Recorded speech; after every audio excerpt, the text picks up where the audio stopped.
အလုံးမဲမင်္ဂလာပါရှင်ဒီနေ့မျှဝေပေးမယ့်စာအုပ်ကောင်းလေးကတော့ How will you measure your life ဆိုတဲ့စာအုပ်လေးဖြစ်ပါတယ်တကယ်အောင်မြင်နေတဲ့လုပ်ငန်းရှင်ပညာရှင်ဆိုတာသူတို့ရဲ့အချိန်ငွေနဲ့ပညာတွေကိုအလုံးမှာသာမကသူတို့မိသားစုနဲ့သူတို့ရဲ့ဘဝနေထိုင်မှုအတွက်ပါယဉ်ကျေးမြုပ်နှံတတ်တဲ့သူတွေဖြစ်ပါတယ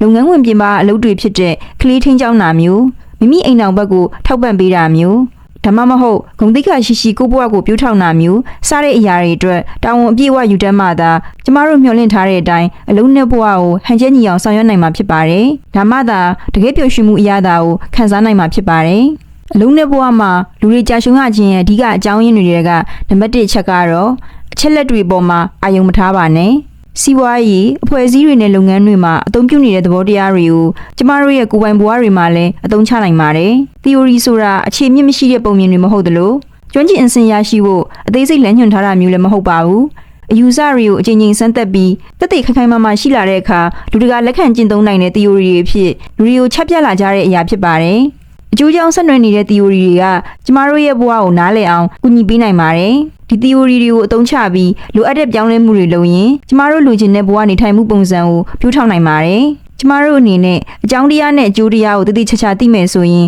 ကျမတို့မျှော်လင့်ထားတဲ့ရလဒ်ကောင်းတွေကိုရရှိနိုင်မှာဖြစ်ပါတယ်။ခရစ်စတန်ဆန်ဟာစီးပွားရေးဆိုင်ရာအယူဆတွေကိုပုံမကျပြန့်စွာအသုံးချနိုင်မှုစီးပွားရေးကျောင်းကကျောင်းသားဟောင်းမိတ်ဆွေစားပွဲမှာလိလာကြီးကိုစိတ်ဝင်စားလာခဲ့ပါတယ်။အစိုးပိုင်းနှင့်တွေ့ဆုံမှုတွေမှာကျောင်းသားဟောင်းတော်တော်များများကအလွန်အောင်မြင်ကြပြီးသူတို့ရဲ့အသမွေးဝမ်းကြောင်းလုပ်ကိုလည်းအလေးထားကြပါတယ်။စကားပြောဆိုကြရမှာလဲသူတို့ရဲ့အောင်မြင်မှုတွေယာရုဂုဏ်တွေနဲ့ဂုဏ်ယူပွဲရာအကြောင်းအရာတွေကိုသာပြောဆိုခဲ့ကြပါတယ်။ဒါပေမဲ့နှစ်တွေကြာလာတဲ့အခါကျောင်းသားဟောင်းတော်တော်များများဟာသူတို့အလုပ်မှာစိတ်ထက်သန်မှုနေလာကြပါတယ်။တချို့လဲလင်မယားကွာရှင်းပြဆဲတာတွေရှိလာကြပြီးတချို့ကတော့လူမှုဆက်ဆံရေးပိုင်းတွေမှာဆုံးရှုံးမှုတွေရှိလာပါတယ်။ခရစ်စတန်ဆန်ရဲ့အတန်းမော်ဟောင်းတွေကသူတို့အောင်မြင်မှုကိုမနှစ်သက်တော့သလိုသူတို့အလုပ်ကလည်းအဓိပ္ပာယ်မရှိတော့သလိုခံစားလာကြပါတယ်။ညာတော့အဖြစ်ဖြည့်ရှင်းရမယ့်ပြဿနာနဲ့ရင်ဆိုင်ရတဲ့အခါကျမတို့ဟာတက်နိုင်တဲ့လောက်အချက်လက်တွေကိုစုဆောင်းရင်းဗျာများနေတတ်ကြပါတယ်။ဒီအချက်လက်တွေကိုစုပ်ကိုင်ပြီးကျမတို့လုပ်ခဲ့တဲ့ရှာဖွေမှုတွေအတွက်ဂုဏ်ယူနေတတ်ကြပါတယ်။ဒါပေမဲ့အချက်လက်ဆိုတာကဖြစ်ခဲ့ပြီးသားအရာတွေကိုသာပြောပြနိုင်ပြီးဖြစ်လာနိုင်တဲ့အရာတွေကိုကြိုတင်ခံမှန်းနိုင်တဲ့အရာမဟုတ်ပါဘူး။ဥပမာအနေနဲ့1990ပြည့်နှစ်မှာနိုကီယာနဲ့ဆဲဖုန်းဆိုတာခွဲလို့မရအောင်ဖြစ်ခဲ့ပါတယ်။1990ပြည့်နှစ်ကတင့်မှာဖုန်းတစ်လုံးရှိခဲ့တယ်ဆိုရင်ဒါကနိုကီယာဖြစ်ဖို့သိကြတဲ့လောက်ရှိပါတယ်။ဘာလို့လဲဆိုတော့နိုကီယာကကမ္ဘာဈေးကွက်ရဲ့50%အထိနေရာယူထားလို့ဖြစ်ပါတယ်။နိုကီယာကသူတို့ရဲ့ရောင်းအားကောင်းနေတယ်ဈေးကွက်အမြင့်ဆုံးရောက်နေတယ်ဆိုတဲ့အချက်လက်တွေကိုသာအားထားခဲ့ကြပြီးသူတို့ရဲ့ရောင်းအားကိုစတင်ထားနိုင်မယ်လို့ထင်ကအနာဂတ်ကိုထဲမတွက်ပဲဗျူဟာဟောင်းတွေကိုသာအခြေခံပြီးဆက်လက်ထုတ်လုပ်ခဲ့ကြပါတယ်။အတူတူပြောရရင်ဘသူတွေကတီထွင်ဆန်းသစ်မှုတွေလုပ်နေတယ်လေဘသူတွေကအနှောက်အယှက်ပေးလာနိုင်တယ်လေဆိုတာကိုကြိုတင်ခံမှန်းမှုတွေမလုပ်ခဲ့ကြပါဘူး။ဒါကြောင့်နိုကီယာဟာကြာရှုံးသွားခဲ့ရပါတယ်။နံပါတ်1ချက်ကိုအချင်းချင်းလိုက်မယ်ဆိုရင်အလုံးမာရောဘဝနေထိုင်မှုမှာပါအောင်မြင်ရေးလမ်းကြောင်းပေါ်ရှောင်လန်းနိုင်မှု theory ကိုဘယ်လိုအသုံးချနိုင်တယ်လဲဆိုတာကိုပိုင်းခြားတတ်ဖို့လိုပါတယ်။နံပါတ်2အချက်ကတော့ view ချမှတ်ပြီးလုပ်ကင်ပါလူများစုဟာသူတို့ရဲ့ဘဝကိုဘာအစီအစဉ်မှမထားဘဲရှောက်လန်းတကြသလိုခိုင်မာတဲ့နီးဗျူဟာမရှိဘဲနဲ့လည်းအတုံးမွေးဝမ်းကြောင်းတစ်ခုကိုစတင်လေးရှိကြပါတယ်။နီးဗျူဟာဆိုတာကတင့်အုံနောက်ကိုရှင်းရှင်းလင်းလင်းစဉ်းစားတွေးခေါ်နိုင်အောင်ကူညီပေးနိုင်ပါတယ်။ကြည်လင်နေတဲ့အုံနောက်ကသာကိုယ့်ရဲ့ရည်ရွယ်ချက်တွေကိုချုံးမှုရအောင်အကောင့်ထဲပေါ်ဖို့ကူညီပေးနိုင်ပါတယ်။အလုံးနဲ့ပတ်သက်တဲ့နီးဗျူဟာတွေကိုကြိုတင်စီမံချမှတ်ထားတဲ့ view ဟာ deliberate strategy နဲ့အရေးပေါ် view ဟာ emergent strategy ဆိုပြီးနှစ်ပိုင်းခွဲကစတင်လေ့လာသင့်ပါတယ်။ကြိုတင်စီမံချမှတ်ထားတဲ့ view ဟာဆိုတာကတော့ကိုလက်ကင်ကျင့်သုံးနေတဲ့အစီအစဉ်တွေအားလုံးနဲ့ဆိုင်တဲ့ view ဟာတစ်ခုဖြစ်ပါတယ်။ဥပမာ journalist တယောက်အဖြစ်ဘဝကိုရည်တည်ရဲဆိုပါစို့ဒါဆိုရင်တင့်အနေနဲ့ပန်းနိုင်တွေကိုဘယ်လိုအောင်မြင်အောင်စူးစမ်းရမယ်ဆိုတဲ့နည်းဗျူဟာရှိရပါမယ်။ဒါမှမဟုတ်စီးပွားရေးလောကရဲ့ကျင်လည်မယ်ဆိုရင်လည်းတင့်ရဲ့အစီအစဉ်တွေကိုအကောင်းဆုံးထောက်ပံ့ပေးနိုင်မယ့်နည်းဗျူဟာရှိရပါမယ်။ဒါပေမဲ့လက်တွေ့ဘဝမှာအရာရာတိုင်းကတင်စီစဉ်ထားတဲ့အတိုင်းမဖြစ်တတ်ပါဘူး။ဥပမာတင်ဘဝကိုအမှတ်တစ်ခုကနေအမှတ်တစ်ခုကိုသွားဖို့စီစဉ်ထားပေမဲ့မမျှော်လင့်ထားတဲ့အရာတွေကြောင့်နောက်ထပ်ဗျူဟာတစ်ခုပြောင်းဖို့ဖြစ်လာတတ်ပါတယ်။ဒီအချိန်မှာအရေးပေါ်ဗျူဟာ emergent strategy ကိုလိုအပ်လာပါလိမ့်မယ်။အရေးပေါ်ဗျူဟာကိုတိစောက်နေစေကာလမှာတင့်အနေနဲ့ထူးခြားမှုတွေကိုကြိုတင်ခံမှန်းတတ်အောင်စိတ်ထဲမှာပိုကောင်းတဲ့အရင်ကနဲ့မတူတဲ့အစီအစဉ်တွေရှိလာအောင်ကြိုးစားရပါမယ်။အရာရာကကိုစဉ်းစားထားတဲ့အတိုင်းဖြစ်မလာတဲ့အခါကိုယ်ကိုစိုးရိမ်ထိတ်လန့်စေတဲ့စိန်ခေါ်မှုတွေရှိလာတဲ့အခါကိုယ့်ရဲ့နီလန်းတွေကခက်မမီတော့တဲ့အခါစတဲ့အချိန်မျိုးတွေမှာအရေးပေါ်ဗျူဟာကကြိုတင်စီမံချမှတ်ထားတဲ့ဗျူဟာကိုမပြောင်းလဲနိုင်မီလက်တလောအသုံးချစရာဖြစ်ပါတယ်။တချို့လူတွေမှာနီးဗျူဟာမရမရှိကြပါဘူး။ တင့်မှာနီးပြူဟာမဖြစ်မနေရှိရမယ်လို့လဲစီမင်းဥပဒေသားမရှိပါဘူးအများစုကနီးပြူဟာမရှိပေမဲ့သူတို့အသက်မွေးမှုမှာအဆင်ပြေနေကြပါတယ်ဒါပေမဲ့ကြိုတင်စီမံထားတဲ့ဗျူဟာနဲ့အရေးပေါ်ဗျူဟာတွေကိုဟန်ချက်ညီညီအသုံးချနိုင်ရင်အခွင့်အရေးတိုင်းကိုသင်ကောင်းကောင်းအသုံးချနိုင်ပါလိမ့်မယ်သင်ကအမျှော်မြင်တွက်ချက်တက်ပြီးပြောင်းလဲပြင်လွယ်ရှိမယ်ဆိုရင်မှန်ကန်တဲ့ဥတီချက်အတိုင်းရှောက်နိုင်မှာဖြစ်ပါတယ်နံပါတ်1ချက်ကိုအချင်းကျုပ်လိုက်မယ်ဆိုရင်ဗျူဟာကောင်းတစ်ခုဆိုတာကျမတို့မျှော်လင့်ထားတဲ့အခွင့်အရေးတွေကိုရောမမျှော်လင့်ထားတဲ့အခွင့်အရေးတွေကိုပါသုံးချနိုင်ခြင်းဖြစ်ပါတယ်နံပါတ်3အချက်ကတော့သင်ကိုယ်ပိုင်ဘဝကလည်းသင်လုပ်ငန်းတစ်ခုပါပဲကျမတို့လူမှုဘဝမှာကြုံတွေ့နေရတဲ့ကိစ္စတော်တော်များများဟာစီးပွားရေးလုပ်ငန်းတွေမှာကြုံတွေ့နေရတဲ့ပြဿနာတွေနဲ့ဆင်တူပါတယ်ဒါကြောင့်စီးပွားရေးမှာအသုံးချရတဲ့ theory တွေအယူဆတွေကိုလူမှုဆက်ဆံရေးနယ်ပယ်မှာအသုံးချလို့ရပါတယ်အဓိကအချက်ကတော့ကျမတို့ဟာအတမွေးဝမ်းကြောင်းလုပ်မှာယင်းနှိမ့်မြုပ်နှံမှုတွေလုပ်တယ်လို့လူမှုပေါင်းသင်းဆက်ဆံရေးမှာလည်းယင်းနှိမ့်မြုပ်နှံတတ်ဖို့လိုပါတယ်လူများစုကငယ်ရွယ်စဉ်မှာစီးပွားရှာကြပြီးအသက်ကြီးလာမှလူမှုပေါင်းသင်းဆက်ဆံရေးကိုအာရုံစိုက်လာတတ်ကြပါတယ်လူများစုကငယ်ရွယ်စဉ်မှာခိုင်မာတဲ့အလုပ်တစ်ခုရဖို့အတွက်ကြိုးစားတာကသူတို့ရဲ့ဆက်ဆံရေးပိုင်းကိုလျှို့ရှုထားရလဲတန်တယ်လို့ယုံကြည်ထားတတ်ကြပါတယ်တကယ်တော့ငယ်ရွယ်နဲ့အောင်မြင်တဲ့လုပ်ငန်းရှင်ဖြစ်ဖို့ဆိုတာကျန်တဲ့လူမှုဆက်ဆံရေးအပိုင်းတွေကိုလျှို့ရှုရမယ်ဆိုတဲ့သဘောမျိုးမသက်ရောက်ပါဘူးလုပ်ငန်းတစ်ခုမှာအချိန်တွေအားလုံးကိုမစင်စားပဲအသုံးချလိုက်တာထက်ဒီလောက်ကသင်ဘဝအတွက်အမှန်တကယ်အရေးပါသလားဒါမှမဟုတ်သင်မိသားစုသင်ကျန်းမာရေးလိုမျိုးပိုပြီးအချိန်ပေးဖို့လိုအပ်တဲ့အရာတွေရှိနေသေးလားဆိုတာကိုပထမဆုံးအကဲဖြတ်သင့်ပါတယ်ဆက်ဆံရေးဆိုတာကအချိန်ယူတည်ဆောက်ရတဲ့အရာတစ်ခုဖြစ်ပါတယ်စီးပွားရေးကအနာဂတ်မှာယင်းနှိမ့်မြုပ်နှံမှုမရှိရင်ကြာရှုံးသွားတတ်တယ်လို့လူမှုဆက်ဆံရေးမှာလည်းယင်းနှိမ့်မြုပ်နှံမှုမရှိရင်ဆက်ဆံရေးဆုံးရှုံးသွားနိုင်ပါတယ်ဆက်ဆံရေးတွေပျက်စီးသွားကမှအတင်းလိုက်ကြိုးစားယူနေမဲ့အစားဆက်ဆံရေးကောင်းစဉ်ကလေးကတမိုးထားတတ်ဖို့လိုပါတယ်လုပ်ငန်းတစ်ခုလဲပတ်နိုင်မှုအခြေခံသဘောတရားတွေကိုသင်ယူတတ်ဖို့လိုတယ်လို့အဓိပ္ပာယ်ပြေးွားတဲ့ဘဝတစ်ခုကိုရဖို့ဘလို့ကြိုးစားနေထိုင်တဲ့နယ်ဆိုတာကိုပါနားလည်သင်ယူတတ်ဖို့လိုပါတယ်သင်ရဲ့သားသမီးကိုပြုစုပြောထောင်ပေးတဲ့အလုပ်လိုမျိုးရေရှည်ပန်းနိုင်တစ်ခုကသင်ကိုရာသက်ပံတမိုးမဖြတ်နိုင်တဲ့အရာတွေကိုရရှိစေနိုင်ပါတယ်နံပါတ်3ချက်ကိုအချင်းချင်းလိုက်မယ်ဆိုရင်ကိုယ်ပိုင်ဘဝကလည်းစီးပွားရေးတစ်ခုလိုပဲသင်စီမှာရှိနေတဲ့အရင်းမြစ်တွေကိုကောင်းကောင်းအသုံးချနိုင်မှာအကျိုးရှိရှိလည်ပတ်နိုင်မှာဖြစ်ပါတယ်နံပါတ်4ချက်ကတော့ပျော်ရွှင်မှုကိုဦးတည်ပြီးလုပ်ပါဗျူဟာတွေကိုအကောင့်ထဲပေါ်ပြီးကျမတို့ရဲ့ပျော်ရွှင်မှုတွေစိတ်ကြည်နက်မှုတွေကိုရှာဖွေနိုင်ပါတယ်နီးပြူဟာတစ်ခုကိုဖန်တီးတာကကျမတို့ရဲ့အခြေအနေတွေကိုပိုကောင်းမွန်တိုးတက်စေတဲ့နည်းလမ်းတစ်ခုဖြစ်တယ်လို့ဒီနီးပြူဟာတွေကိုတည်တည်ချာချာအာရုံစိုက်ပြီးသင်လျော်သလိုပြင်ဆင်တတ်ဖို့ကလည်းအရေးကြီးတယ်လို့စာရေးသူကရှင်းပြထားပါတယ်ဦးစားပေးရမယ့်အရာတွေကိုအရင်သတ်မှတ်ပြီးအခွင့်အရေးတွေနဲ့ချင်းချောက်မှုတွေကိုခွဲခြမ်းစိတ်ဖြာထားရပါမယ်ပြီးရင်ကျမတို့စီမှာရှိနေတဲ့အရေးချင်းနဲ့အရင်းမြစ်တွေကိုသင်တော်သလိုအသုံးချသွားတတ်ဖို့လိုပါတယ်ဘဝမှာဦးစားပေးရမယ့်အရာကဘာလဲဆိုတာသိဖို့လှုံ့ဆော်မှုနဲ့ပတ်သက်တဲ့ theory နှစ်ခုကိုနားလည်ထားဖို့လိုပါတယ်ပထမတစ်ခုကဆုလက်နဲ့ဆိုင်တဲ့ theory incentive theory ဖြစ်ပြီးနောက်တစ်ခုကတော့အပိုင်းနှစ်ပိုင်းပါ theory two factor theory ဖြစ်ပါတယ်ဆုလက်နဲ့ဆိုင်တဲ့ theory ဆိုတာက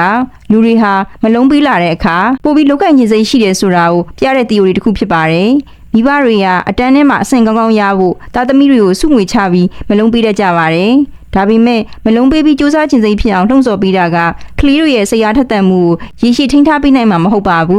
းဒါကြောင့်စုငွေပေးပြီးအမှတ်ကောင်းအောင်ကြိုးစားခိုင်းတဲ့ဆုလက် theory ကလည်းတိတာတဲ့တိုးတက်မှုတွေမရနိုင်ပါဘူးတကယ်အဆင့်မြင့်တဲ့စိတ်ကြည်နက်မှုနဲ့စိတ်အားထက်သန်မှုဆိုတာကကိုယ့်ရဲ့လိုအပ်ချက်နဲ့စိတ်ဝင်စားမှုတွေနဲ့ကိုက်ညီတဲ့အလုပ်ကသာရရှိနိုင်တဲ့အရာဖြစ်ပါတယ်ကျမတို့ရဲ့လိုအပ်ချက်နဲ့စိတ်ဝင်စားမှုကိုအလုပ်ကိုစိတ်မပြတ်စေတဲ့အရာတွေ hygiene factors နဲ့အလုပ်နဲ့ပတ်သက်ပြီးကြည်နက်မှုရစေတဲ့အရာတွေ motivation factors ဆိုပြီးအမျိုးအစားနှမျိုးခွဲခြားနိုင်ပါတယ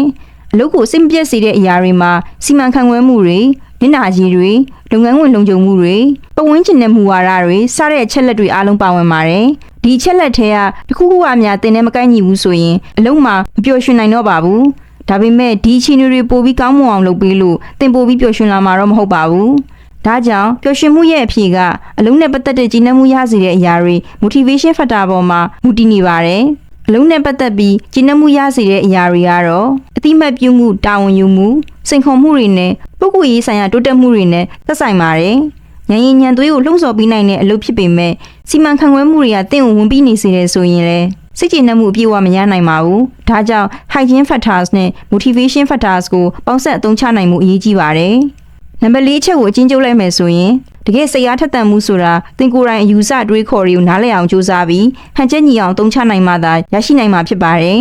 ်နံပါတ်5လူတွေရဲ့လိုအပ်ချက်ကိုအလေးထားပါကုမ္ပဏီတွေကအများအားဖြင့်ကုန်ပစ္စည်းတစ်ခုရောင်းချဖို့သာအာရုံစိုက်တတ်ပြီးဝယ်သူတွေရဲ့တကယ်လိုအပ်ချက်ကိုမမြင်တတ်ကြပါဘူး ဒီလိုလိုအပ်ချက်တွေကိုအလေးထားတာကလည်းအရေးပါတဲ့အတွက်ဒီလေးချင်းကိုကျမတို့ရဲ့လူမှုဆက်ဆံရေးတွေမှာအသုံးချသင့်ပါတယ်။ထုတ်ကုန်တွေကိုအသက်အရွယ်လူမျိုးကြားမစတာတွေနဲ့ခွဲခြားသတ်မှတ်ထားတဲ့လူဦးရေစည်းရင်းကိုအခြေခံပြီးထုတ်လုပ်ရောင်းချလေးရှိကြပါတယ်။ဒါပေမဲ့တကယ်တော့ဝယ်ယူမှုကဒီလူဦးရေစည်းရင်းပေါ်အခြေခံတာမဟုတ်ပါဘူး။ကျမတို့ရဲ့လိုအပ်ချက်ပေါ်မူတည်ပြီးဝယ်ယူကြတာဖြစ်ပါတယ်။အလုပ်တစ်ခုပြီးမြောက်ဖို့အတွက်အဲ့ဒီအလုပ်နဲ့ကိုက်ညီတဲ့ကုန်ပစ္စည်းဒါမှမဟုတ်ဝန်ဆောင်မှုတွေကိုသာကျမတို့ဝယ်ယူလေးရှိကြပါတယ်။ဒါကိုဥပမာပေးရမယ်ဆိုရင် IKEA ပရိဘောဂလုပ်ငန်း IKEA Home Furnishing ကိုကြည့်ပါ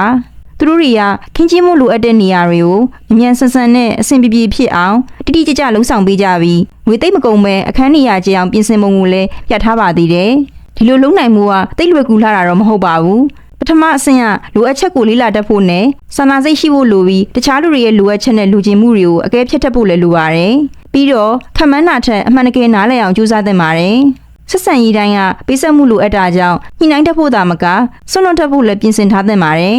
်နံပါတ်5ချက်ကိုအကျဉ်းချုပ်လိုက်မယ်ဆိုရင်စာနာစိတ်နဲ့နားထောင်ခြင်းဟာကျမတို့ချစ်ရသူတွေကိုပျော်ရွှင်စေပါတယ်နံပါတ်6အချက်ကတော့သင်ကလေးတွေကိုမှန်ကန်စွာပြုထောင်ပါသင်ဘဝမှာရှိသမျှအလုပ်တွေအားလုံးထဲမှာအရေးကြီးဆုံးအလုပ်ကတော့သင်ရဲ့ကလေးတွေကိုသင်ကြားပေးတဲ့အလုပ်ဖြစ်ပါတယ်။အရာအားလုံးကိုသိအောင်သင်ပေးတာမျိုးမဟုတ်ပဲကိုယ်တိုင်သင်ယူတတ်အောင်လိုအပ်တဲ့အရာတွေကိုလမ်းညွှန်ပေးရမှာဖြစ်ပါတယ်။ကလေးတွေအတွက်သူတို့ရဲ့ကိုယ်ပိုင်တန်ဖိုးကိုမြင့်တင်ပေးရမှာအကောင်းဆုံးနည်းလမ်းကတော့စိန်ခေါ်မှုတွေကိုရင်ဆိုင်စေပြီးသူတို့ဘာသာဖြည့်ရှင်းစေတဲ့နည်းလမ်းပဲဖြစ်ပါတယ်။ပြဿနာရှိတဲ့ဆရာနဲ့စာသင်ကြားရတ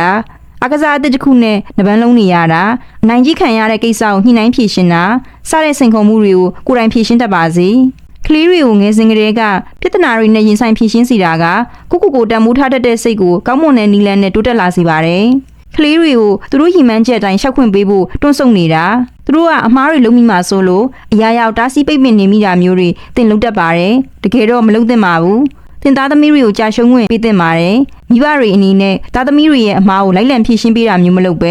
ဲသူတို့ကိုယ်တိုင်အဲ့ဒီမှားကနေတဆင်လိလာသင်ယူစေပြီးသူတို့ကိုယ်သူတို့တိုးတက်အောင်ကြိုးစားခိုင်းမှုကပိုအရေးကြီးပါတယ်။မိဘတွေအနေနဲ့နောက်ထပ်အရေးကြီးတာတစ်ခုကကောင်းမွန်တဲ့မိသားစုတစ်လေးကိုအကောင့်ထဲဖော်နိုင်မှုဖြစ်ပါတယ်။ဒီလိုတိဆောက်ဖို့လိုအပ်တဲ့အခြေခံအုတ်မြစ်ကတော့မိသားစုနဲ့ဆိုင်တဲ့တမိုးထားမြင့်နိုးမှုတွေဖြစ်ပြီးဒါတွေကသင်ကလေးတွေစိန်ခေါ်မှုတွေနဲ့ရင်ဆိုင်ရတဲ့အခါဖြည့်ရှင်းနိုင်မဲ့လမ်းညွှန်ချက်တွေပဲဖြစ်ပါတယ်။ကျင်နာမှုကလည်းသင်မိသားစုဘဝတိဆောက်ရမှာအဓိကအချက်တစ်ခုဖြစ်ပါတယ်။သင်ကလေးเจ้าမှာအနိုင်ကျင့်ခံရတဲ့အခါနှစ်သိမ့်ပေးတာမျိုးသင်ကလေးအောင်မြင်မှုရလာတဲ့အခါချီးကျူးပေးတာမျိုးတွေကလည်းကျင်နာမှုကိုဖော်ပြပေးနိုင်တဲ့အရာတွေပဲဖြစ်ပါတယ်။ကလေးတွေကိုပြုစုပြောထောင်နေဆိုတာမကောင်းတဲ့အပြုအမူတွေကိုမလုပ်ဖြစ်အောင်အတင်းတားမြစ်တာလို့ထင်တတ်ကြပါတယ်။တကယ်တော့အပြုသဘောမဆောင်တဲ့ဒီနည်းလမ်းကအကျိုးထိရောက်မှုနည်းလွန်းလှပါတယ်။နေ့စဉ်ဘဝဖြစ်တမ်းမှုမှာမိသားစုကောင်းကျိုးကိုကြည့်ပြီးပြုမှုတတ်အောင်သင်ကြားပေးတာကပိုပြီးထိရောက်တဲ့နည်းလမ်းဖြစ်ပါတယ်။နံပါတ်6ချက်ကိုအကျဉ်းချုပ်လိုက်မယ်ဆိုရင်သင်ကလေးတွေကိုအမှားကနေသင်ယူခွင့်ပြုပြီးလူရက်ကောင်းတွေအတွက်ချီးမွမ်းခြင်းဖြင့်ပြောထောင်ပါနံပါတ်9အချက်က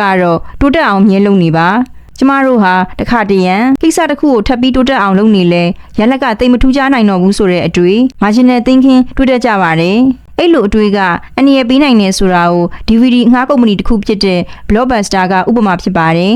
Blockbuster ကသူ့ရဲ့ပြိုင်မဲ့ Netflix ဆိုတဲ့ online ရုပ်ရှင်ငှားရမ်းရေးကုမ္ပဏီကိုတတိထားခဲ့မိပေမဲ့ချင်းချောင်းမှုတစ်ခုဖြစ်မမြင်တာကြောင့်ထပ်ပြီးတိုးတက်အောင်မလုပ်ပဲလူရိုးလှုပ်စင်အတိုင်းသာလုပ်ငန်းကိုဆက်လက်လည်ပတ်စေခဲ့ပါတယ်။ Blockbuster ကဘာပြောင်းလဲမှုမှမလုပ်ပေမဲ့ Netflix ကတော့သူ့ရဲ့ပြိုင်ဘက်ကိုဖြိုလဲပစ်ခဲ့တာကြောင့် Blockbuster ဟာ2010ခုနှစ်မှာဒီဝါလီခံခဲ့ရပါတယ်။ Blockbuster ကထပ်ပြီးတိုးတက်အောင်လုပ်လဲရလက်ကတိတ်မထူးခြားနိုင်တော့ဘူးဆိုတဲ့အတွေးနဲ့မှားယွင်းတဲ့စီမံခန့်ခွဲမှုတွေကိုလှုပ်ဆောင်ခဲ့တာကြောင့်ကြာရှုံးသွားခဲ့ပါတယ်။ဒါကြောင့်စီးပွားရေးဆိုင်ရာဆုံးဖြတ်ချက်တွေမှာဆက်လက်တိုးတက်အောင်လုပ်စရာမလိုဘူးလို့တွေးတာကဆိုးရွားမှုတွေနဲ့ကြုံလာနိုင်နေဆိုတာကိုနားလည်သင့်ပါတယ်။တခုခုကိုလုပ်တော့မယ်ဆိုရင်နီလန်ဟောင်းတိုင်းပဲစဉ်းစားမနေပဲနီလန်တစ်တွေကိုရှာဖွေဖို့ရင်းနှီးမြှုပ်နှံသင့်ပါတယ်။လူတော်တော်များများဟာသူတို့အလုပ်မှာကြာရှုံးနေဆိုတာကနောက်အဆင့်တွေအတွက်သူတို့ကိုယ်သူတို့အဆင့်မမြင့်ခဲ့လို့ပဲဖြစ်ပါတယ်။ဆက်လက်တိုးတက်အောင်လုပ်စရာမလိုဘူးလို့တွေးတာဟာအဆိုးရွားဆုံးထောင်ချောက်တစ်ခုဖြစ်ပါတယ်။ဘာကြောင့်လဲဆိုတော့အဲ့ဒီထောင်ချောက်တွင်တင်ရောက်နေပြီလို့တင်နားလည်လိုက်ချိန်မှာအခွင့်အရေးတွေကိုတင်ဆုံးရှုံးမိသားဖြစ်နေတယ်လို့ပါပဲ။နံပါတ်9အချက်ကိုအကျဉ်းချုပ်လိုက်မယ်ဆိုရင်အချိန်တိုင်းမှာတိုးတက်အောင်လုပ်နေဖို့လိုပါတယ်။ကျမတို့ဟာသမိုင်းဖြစ်ရပ်တွေကနေသင်ယူနိုင်နေဆိုပေမဲ့ theory တွေကိုလက်တွေ့အသုံးချတတ်တဲ့ကြောင်ကျိုးဆင်ခြင်တတ်တဲ့သဘောထားကိုမွေးမြူဖို့လည်းလိုပါတယ်။သင်ကုန်သိက္ခာကိုအထိခိုက်ခံပြီးညှိနှိုင်းမှုတွေမလုပ်ပါနဲ့။ဒါအပြင်တခြားလူတွေနဲ့သင်ရဲ့ဆက်ဆံရေးကိုဦးစားပေးထားရင်သင်ဘဝရဲ့ညီညွတ်ခြင်းမှာလက်စုပ်လက်ကင်ပြနိုင်မဲ့ဘဝတန်ဖိုးကိုသင်တွေ့ရပါလိမ့်မယ်။ Knowledge Universe YouTube Channel လေးကနေနာမည်ကြီးနိုင်ငံတကာစာအုပ်ကောင်းတွေရဲ့အနှစ်ချုပ်စီးနစ်တွေကို YouTube ပြီးမျှဝေပေးမှာမို့အချိန်တိုတွင်းပညာဗဟုသုတဆောင်လေ့လာခြင်းသူတွေအတွက် Channel လေးကအကျိုးရှိစေတယ်ဆိုရင် Like and Subscribe လုပ်ခဲ့ပြီးဗီဒီယိုလေးတွေကို VPN ခံကြည့်ပြီးအားပေးနိုင်ပါတယ်ရှင်။ပတ်စင်တိုင်းဗီဒီယိုအသစ်လေးတင်သိနိုင်မှုအတွက် Noti ခေါင်းလောင်းလေးကိုနှိပ်ထားလို့ရပါတယ်။အခုလိုအချိန်ပေးပြီးနားထောင်ပေးတဲ့လူတိုင်းအားလုံးကိုကျေးဇူးတင်ပါတယ်ရှင်။